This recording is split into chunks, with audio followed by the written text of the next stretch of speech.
आधुनिकता के इस दौर में जहां आज का युवा अपनी प्राचीन धरोहर व विरासत को भूलता जा रहा है और विदेशों की ओर रुख कर रहा है, वहीं इंद्री हलके के गांव खानपुर के एक युवा ने अपनी इस प्राचीन धरोहर को संजोकर रखा और एक मिसाल कायम कर दी।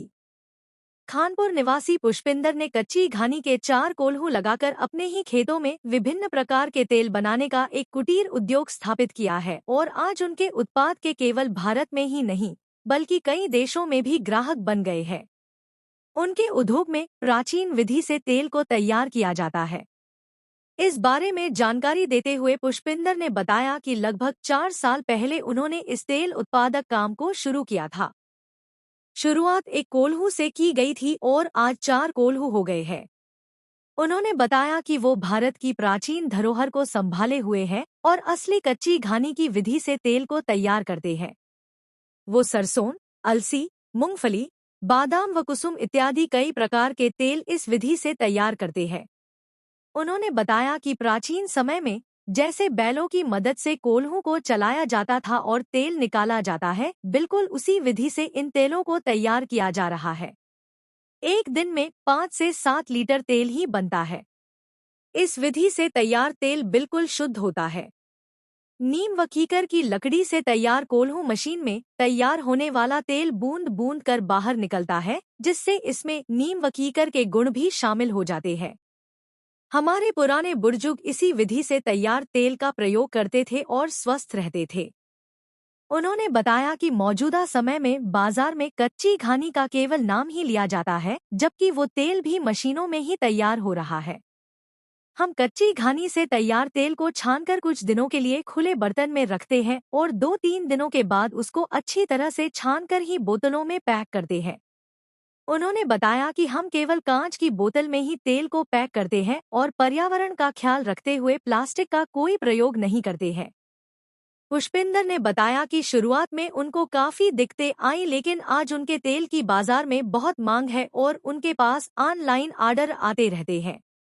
उन्होंने कहा कि यदि नेक नियत से किसी भी सामान को तैयार किया जाए तो उसकी बाजार में बिक्री करने में कोई दिक्कत नहीं होती है। उन्होंने कहा कि अब तक कई लोग उनसे इस विधि की पूरी जानकारी लेकर अपना काम कर रहे हैं। यदि कोई भी युवा कुछ नया करना चाहता है और मेरे इस काम को करना चाहता है तो वो उसकी पूरी मदद करेंगे। पुष्पिंदर ने कहा कि आने वाले समय में वो अपने खेतों में एक गौशाला भी बनाने जा रहे हैं।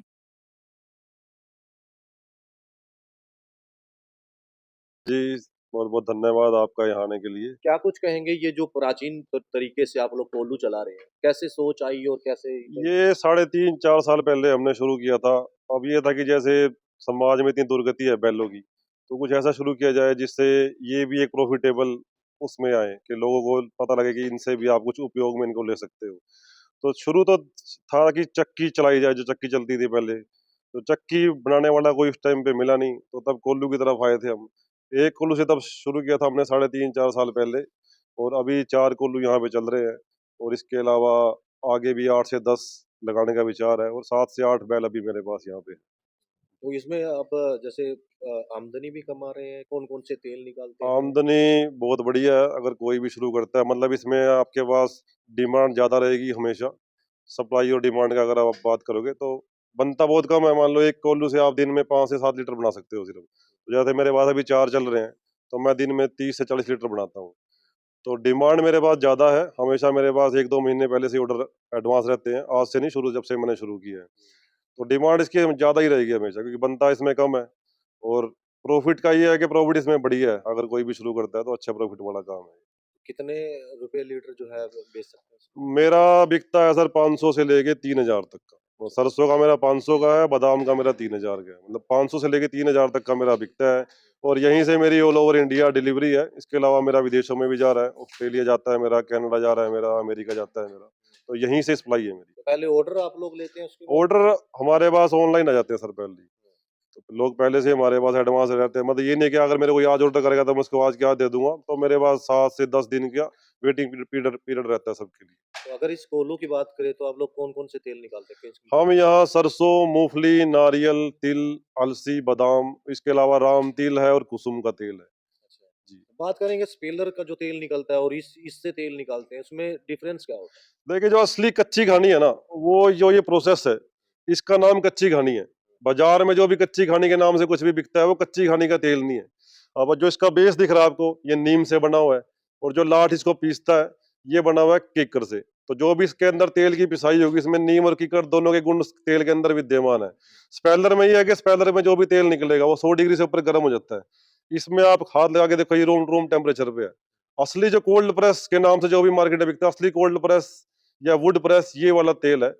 ये 2 से ढाई घंटे में जाके एक घानी इसमें बनती है और बूंद बूंद करके इसमें तेल निकलता है। तो जितने भी तेल के जो न्यूट्रिशन वैल्यू तेल में है उस बीज में, वो एज इट इज इस तेल के अंदर विद्यमान है। किसी भी तरीके का इसमें न्यूट्रिशन को कोई हार्म नहीं हुआ है, और जितना भी एचडीएल है किसी भी तेल में, वो इस तेल में एज इट इज विद्यमान है। तो कोई भी जो पोषक तत्व है किसी से कोई छेड़छाड़ नहीं प्रोसेस में। कहने का मतलब है कि गर्म चीज होने से वो कहीं न कहीं वो जो पोषक तत्व है सर खत्म हो अगर जाता आप आयुर्वेद को फॉलो करोगे तो आयुर्वेद हमें ये कहता है कि कोई भी अगर आप तेल यूज करोगे ना अपने यूज के लिए, तो वो सिर्फ एक ही बार गर्म होना चाहिए।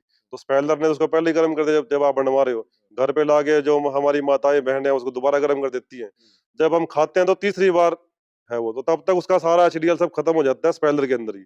इसके अंदर जो भी है, बिल्कुल ठंडे से भी ठंडा तेल है। तो कहीं न कहीं ये सोच कहाँ से आपकी आई? ये तो बहुत पुराने समय की ये चीज़ें थी बस जो सर पुराना जो भी कल्चर था वो बड़ा वास्ट था हमारा, तभी हम लोग बीमारियों से बड़े दूर थे।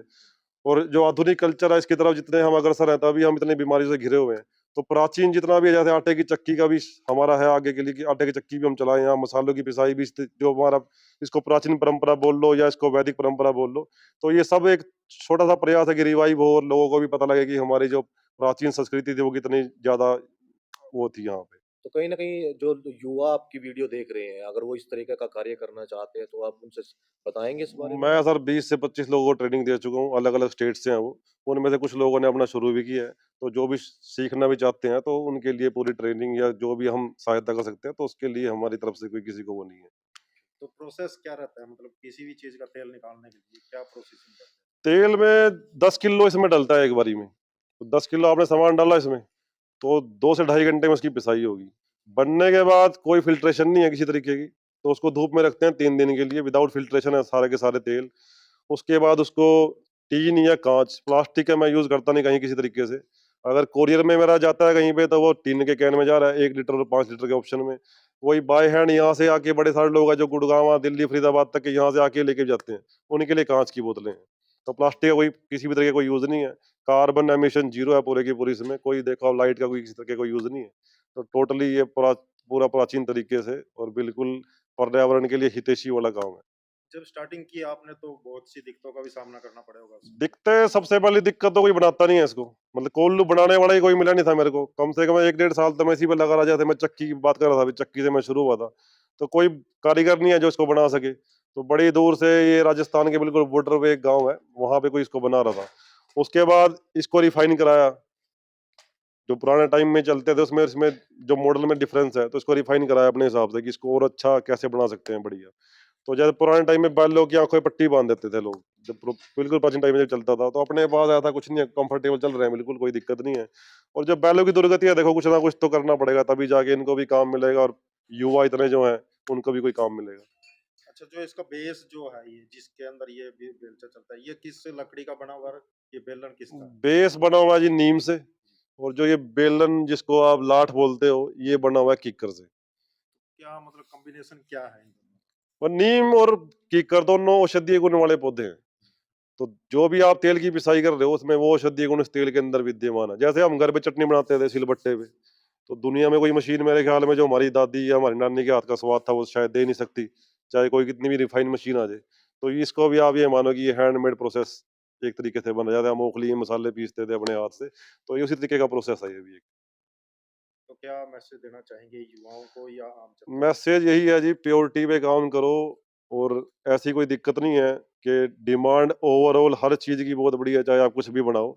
तो अच्छा आप कुछ भी शुरू करो और उसकी क्वालिटी आप बेहतरीन से बेहतरीन रखो, तो दुनिया में कहीं भी लेने वालों की कोई कमी नहीं है। और मैं तो नहीं मानता कि आप बहुत बड़ी सिटी में हो तभी आप कामयाब हो। अब ये देखो, हम हर शहर से दूर हैं यहाँ पे, तो ये गाँव में लगाया हुआ है हमने, और यहीं से मेरा पिछले 3-4 साल से ऑल ओवर इंडिया सप्लाई जा रही है, बाहर भी मेरा जाता है, लोग यहाँ वॉक इन भी आके लेके जा रहे हैं। तो अच्छा काम आप कोई भी करो, आप कहीं पे भी हो, लोग आपको खुद ब खुद ढूँढ लेंगे अपने आप, जहाँ पे भी आप हो।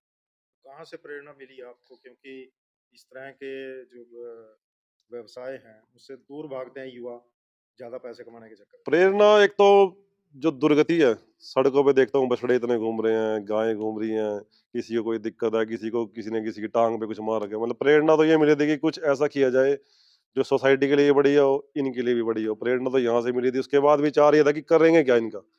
तो जैसे लोगों ने बड़ी अब गौशाला भी देखो आप बिल्कुल भरी हुई हैं, स्पेस नहीं उसके अंदर भी। तो ये था कि कुछ ऐसा हो जिससे जो इसको रखे उसको भी फ़ायदा हो और इनको भी फ़ायदा हो। तो प्रेरणा तो ये थी कि इसके बाद धीरे-धीरे आगे क्या कर सकते हैं।